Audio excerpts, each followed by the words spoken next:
RCNewb.com, and at the far end of our indoor crawling course, we're going to give the HG P402 a little bit of a shakedown. I've actually been running this machine on this setup for the past few minutes, and my course is shifting a little bit. It had made a number of passes and didn't have any trouble, but like I said, some of the boards in the course are shifting around, and it is giving this thing a little bit of a fit. But there we go. Now we've got a nice pass. It handles the course with relative ease, which is nice. Nice to see.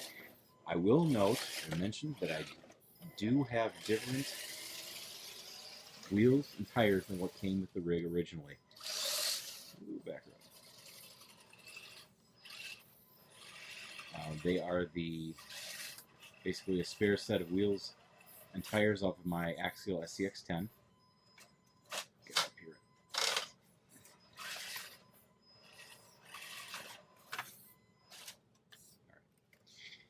They're the spare or a spare set of wheels and tires off my Axial SCX10. But to be honest, I did a few tests with the stock tires and wheels, and they worked out fine. The grip was decent. The tires that come with the vehicle are a little bit harder than what you're going to find on an axial rig, so I wanted to put those on this machine to see how much of an improvement there was or would be. And it's a nice improvement. And now, having run this vehicle for a little while, and again, this is my son's vehicle, or intended for him. I'm still getting it set up so it's more a capable machine for him. I've noticed a number of things that... Whoops.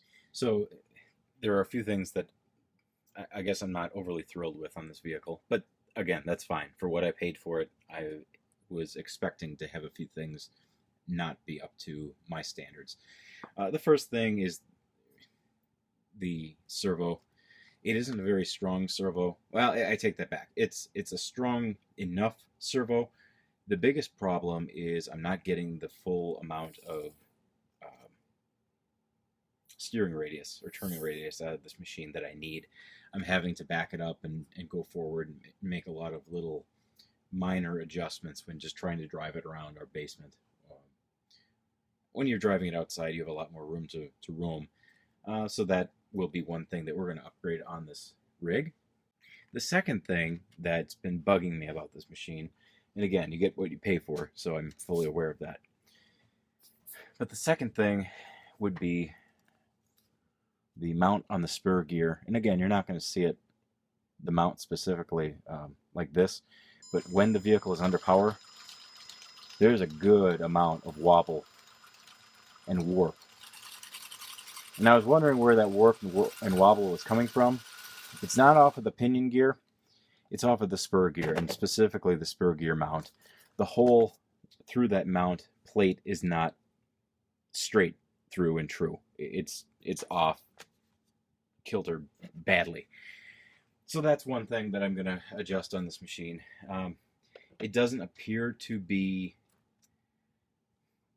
hurting the vehicle in any way, but I want to keep the spur gear and all the other components in is best working order for as long as I possibly can.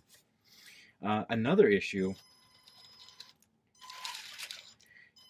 and I'm not quite sure where this is coming in, but there seems to be a little bit of cogging or a catch under very low power, and I'm not sure where that's coming into play. It might be with the motor itself, but that's an issue that I've noticed, more of a pet peeve than anything. So, just a couple minor nitpicks on this vehicle. Having said that, I'm very happy with it.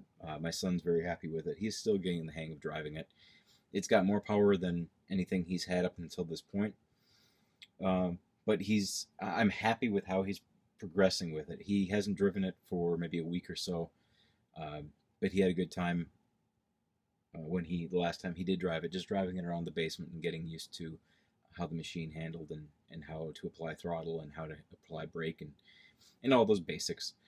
So, for that said, for the money that I spent on it, and really for the small amount of money that I plan on putting into it, for a new servo and a new mounting plate for that spur gear, possibly a new spur gear altogether, it's a perfect training vehicle for a young individual looking to get into the hobby, and then you're not sinking a ton of money into a vehicle if it turns out that they don't want to, if they don't have the same passion for the hobby as you do.